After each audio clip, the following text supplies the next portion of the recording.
Mental health for mamas. Yes, let's talk about it. Grab some tea and buckle up. If you're a mama, this one is for you. If you're not a mama, but you have a mama, or maybe you're married to a woman who is a mama, especially a mama to your children, this one is for you too. Mamas, we are the ones taking care of everyone else. We often forget to take care of ourselves, though. And I'm not just referring to the outward ways that we forget, like eating healthy or exercising, or, in the newborn season, we can even forget the basic stuff like brushing our teeth and taking a shower. Those are all very important, but today I'm here for that conversation about how we take care of our emotional and mental health as a mama. We've all heard the oxygen analogy. And we know it's true. If we don't give ourselves some oxygen first, we won't be able to give it to anyone else. So if we don't take care of our mental and emotional health, it's hard to keep others, help them to be their best too. Do you feel empty? Do you feel drained? When we are drained, we have nothing left to give. So, how can we fill our cup back up if we've given it all out to others around us? Remember, it's that same cup that when it's shaken, you know, by a little frustration or such, what's inside that cup is what comes out. So, that's the real question. What's inside? Have we filled up on things that we should be full of? Or do we have some unprocessed emotions? Are we harboring unforgiveness or resentment from maybe some unmet expectations? If so, then that's what's going to be inside and that's what's going to come out. But if we are filling up with daily manna, that's what will come out. Love, joy, peace, all the things we want to be full of and we really want to share with others. So let's look at the core. Let's start at the beginning. Being a mama is the most selfless act we can do. From the very beginning, you share space in your body to allow your child to grow healthy. Then, of course, there is the birth itself, which, although it's a beautiful miracle, it takes a lot of strength to endure, and it's often very painful. Then, of course, come the seasons of sleepless nights and feeding sessions, tantrums, potty training, educating, all those practices, games, lessons, recitals, carpooling, field trips. Who's there for it? It's us, mamas. We're there for it. And deep down, we know we love it all. It's a privilege and it's an honor. In fact, sometimes we get so wrapped up in how much we love it, we kind of start to lose ourselves. It's like we're being sure everyone else is doing all the things they're passionate about, and we forgo our own hobbies, interests, and joys, and even our mental health. So let's do a check in. It's probably a good time to do some journaling, checking in on your own thoughts, what's inside your brain. Are there any stray thoughts that we need to take captive? Have you done that recently? Because seriously, motherhood can also mean we have to spend a little extra time taking some thoughts captive. Maybe we need to forgive others, even if they haven't asked us to. You know, somewhere it's been said that children, and I think it may be true for all people, but I'm just going to say for now, children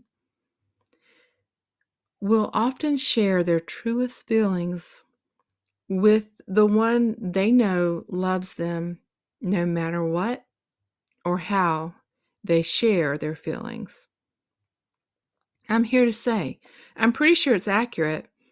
I mean, who else would endure some of those challenging conversations and even harsh words and then turn right around and offer unconditional love again and again?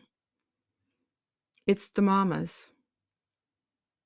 Maybe this is where we get to practice being the most Christ-like we can be. Maybe it's this grace upon grace that He's given us, and we are honored to give to our children. Have you ever been called the glue that's holding it all together? Maybe you feel a little bit like Elastigirl. You're stretching and stretching and stretching to serve everyone else until you almost break. Or maybe you feel more like Elsa and you just let it go. But seriously, whichever way you feel, it's very important to stay in touch with your emotions. Do you have emotions that are left unprocessed?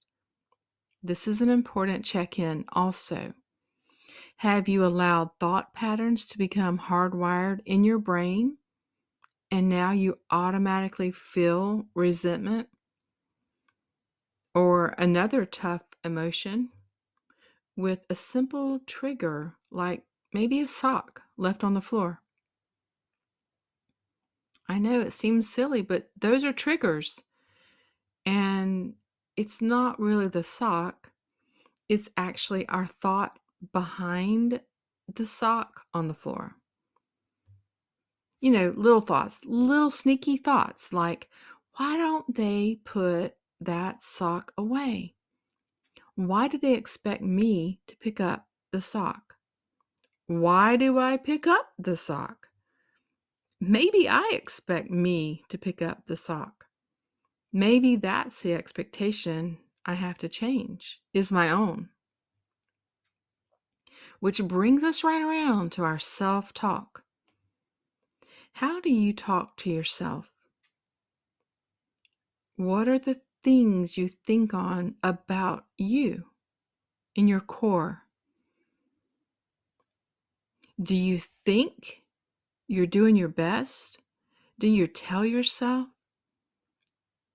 hey, I'm a pretty good mom? Sometimes I mess up, but I'm trying hard. I'm giving it my best. And I succeed. Rejoice, celebrate when you succeed. And be kind to yourself when you mess up. At least be as kind to yourselves as you are to others when they mess up. Because if we are hurting, we need to be gentle with ourselves, like we would to our child. We need to give grace to ourselves like you would to a friend. Don't be so hard on yourself when you make a mistake. There is forgiveness. Just ask for it. Does a bin of Legos left on the floor ever send you into a little funk? I mean, those things can hurt. How about picking up the same toy over and over and over? Do you notice yourself avoiding dealing with a tough thing, tough stuff, just because, well, It's tough, right? Some things are. But maybe it's time for taking some of our thoughts captive. Check in to see if you have any of these unprocessed emotions. Like I've mentioned, what is the emotion that keeps popping up? And more importantly, what is the thought behind that emotion? If you need help untangling this, you can reach out. In the show notes below, I have ways to contact, and I'm happy to help. But start by looking at your thoughts, doing some thought downloads, journaling your thoughts, and seeing what your thoughts might be creating. And just evaluate, what are the changes you could make? Which thoughts could you take captive that might make a big change in your emotions? And then I would say, make a list of things you enjoy doing and actually do them. Like maybe do 1 or 2 a week. Put it on your calendar and stick to it. Keep your plans to yourself as if it was a plan you had made with someone else. Again, that's being kind to yourself. And be sure some of your thoughts aren't based in comparison. This is a big one for mamas. Do not let comparison to other mamas out there steal your joy of motherhood. We all have our own journey that we're on. And we need to look around and give grace to ourselves and to each other. Because motherhood can be hard. It is rewarding and it is amazing. And it's a gift straight from God. It's also got its challenges. So let's take ourselves and all the mamas off the hook of comparison, off the overachieving hook, because there is no perfect mama.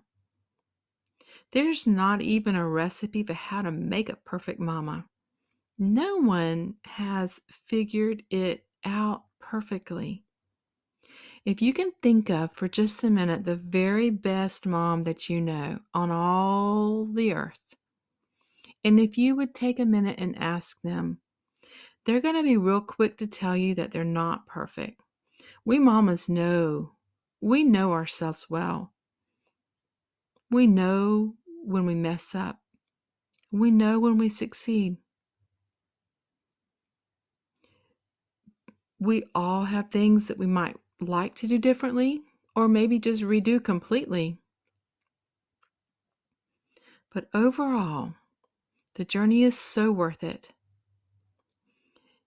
And mamas, we are worthy because God says we are worthy. Not because we've won any awards for being a great mama, because motherhood itself is not what makes us worthy. It's a worthy calling, but it's not the essence of why we are worthy. We are worthy because of God. He makes us a mother, and He equips us to run the race of motherhood. And He also makes us worthy. So let's run this race with honor, with peace within ourselves, and with all the emotional resilience that comes from taking our thoughts captive, processing our emotions, and living in love and forgiveness with one another.